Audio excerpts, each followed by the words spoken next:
One of the things that happens with an arm, especially when the arm's used for function, like this is for pitching, is we tend to get confused with arm functions. People don't realize, I get it, that this is a rotary cuff and all of this, but the shoulder is just a part of the whole. I really look at the body much more like Da Vinci's models, where you have a lot of levers and pulleys and stuff, but what you still might see is 1, 2, 3, 4 kind of thing. I'm seeing 15,000 into here, 10,000 into here, depending on how the triceps, biceps, all of that mold into someone's body.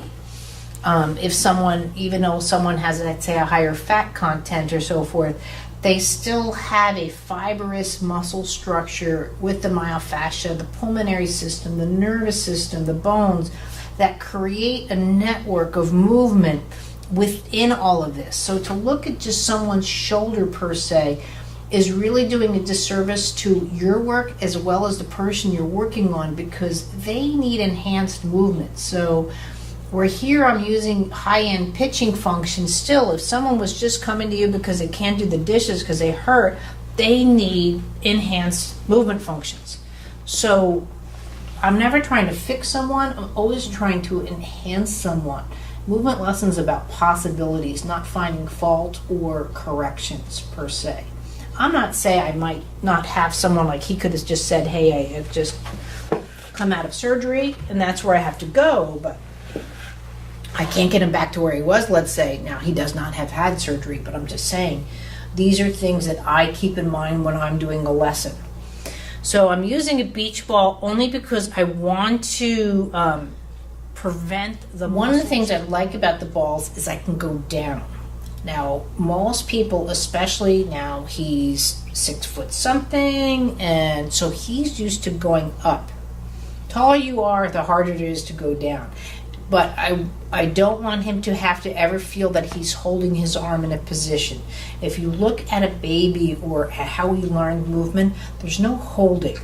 Even though a baby's holding a ball, that baby's constantly moving.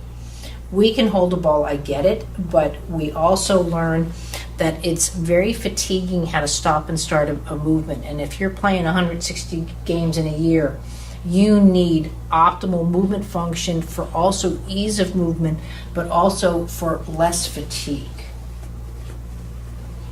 So what I'm doing is not only am I seeing how the whole function of the arm is around the back, more so again I'm concentrating on the side of his, to where that arm has to go, but I'm working on, again, the entire movement, but I'm going down into the ball and coming back up.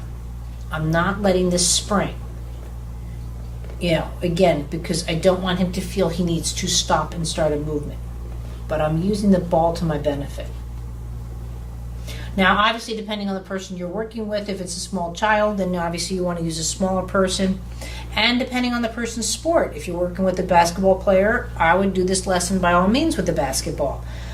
Just so they know what it's like, especially when a basketball player, not optimally, but they might be catching the ball into their arm and then they have to redirect it into their hands, especially when they're trying to grab it away from another player. Football players, same thing, where you might have to prop and then have the football in here. So their unit of play is more integrated into their system. If you have a player, and I don't care if it's in the minute subconscious level, that they are worried about how they work with what they're used to, like holding the ball, they have to worry about not dropping the ball before they can function on let's say, the play or the run or whatever they're trying to do. In this case, obviously he's not going to play with the beach ball. I'm looking for how he starts to integrate the beginnings of his pitch. There's a lot of things that go on, especially with a high-end pitcher. Again, you've got the height involved, so you have a much more extreme balance and counterbalance of where they engage with the ball and then the delivery of the throw. So now what I'm doing here is just lightly rotating out. I can feel where his elbow is guarded.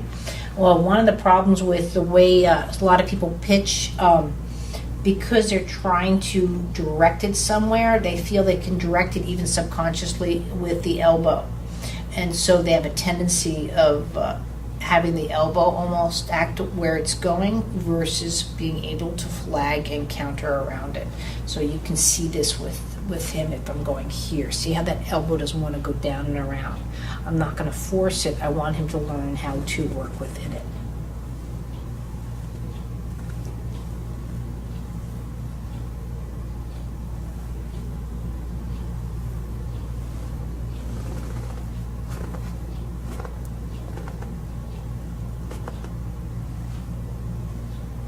But again, remember, when you're dealing with a professional, they've got to be able to deliver and receive the ball in any and all directions possible and in any and all conditions.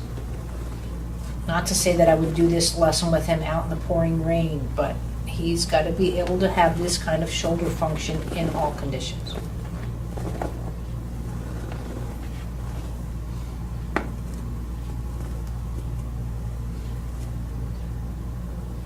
But that's what makes a professional player, that they can actually play with more options. It also helps take away a lot of the superstitions that people have to perform. So now what I'm doing here is I'm using the ball again for my flavor, and I'm actually going into the chest cavity, but I'm rotating the lower arm around this. But you see, despite everything I've been doing and talking to you about, he has not had to engage whatsoever any of the shoulder functions. But because of that, even though I'm not working on that areas, you can tell, quote, how much looser he's getting. So he's getting much more real estate or lengthening out of that shoulder. Do you see again how much more extension I'm getting that he didn't have when it began? This movement or lesson is amazing to maintain, to enhance, and to recover any kind of shoulder function difficulties. Do you see? Look at this now. See now, after I've done all this lower work, now I'm going after the shoulder. I'm not touching the shoulder, but do you see how the whole function is going in after that shoulder? And notice too, this is where I call it sort of my embossing technique, as if there was a sheet of paper in between the shoulder or the humerus into the shoulder girdle. I have it like a piece of paper, and it's not that I'm compressing or going in, but I'm embossing. I'm letting him feel, in a sense, hit all around that shoulder.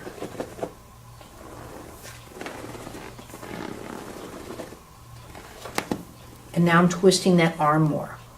Now, normally I wouldn't have to twist like this, but if you actually look at a pitch in slow motion, you will see this movement right here.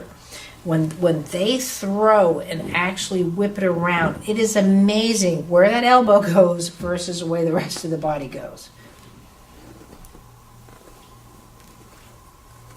And that is a move that if you told someone, go make that movement, they will look at you like you're crazy.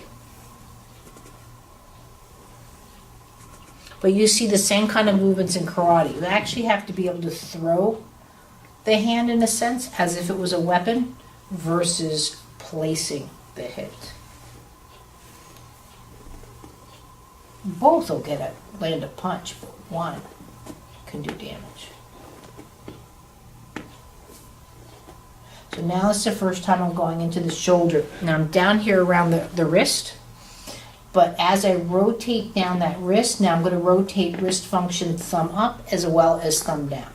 Now remember, thumb down, that's throwing the punch. That's typically how we do most of our work. Self-care, thumb up. Doing my hair, feeding myself, those kind of things. That's self-care. But you have to be able to catch in self-care. Release is punch. And again, I'm rotating that wrist to every move. Now here, I'm pulling the wrist down as I'm going up with the shoulder. up meaning towards his ears. Again, I want that rotation to happen. I'm never going to work on a shoulder left, right, up, down. It's a socket. It's a ball and socket. It's not going to work in that function. But look now how I can counter. And again, it looks like I'm wiggling him, but if he was a high-end marathoner running, look at how he can pump and use and pump that movement almost like, you know, a water pump versus up, down, up, down. He can't even do up, down. But that's where the ball is, again, is nice. Going back to the original movements, see now I can do detailed work and get into all these muscles within the upper arm.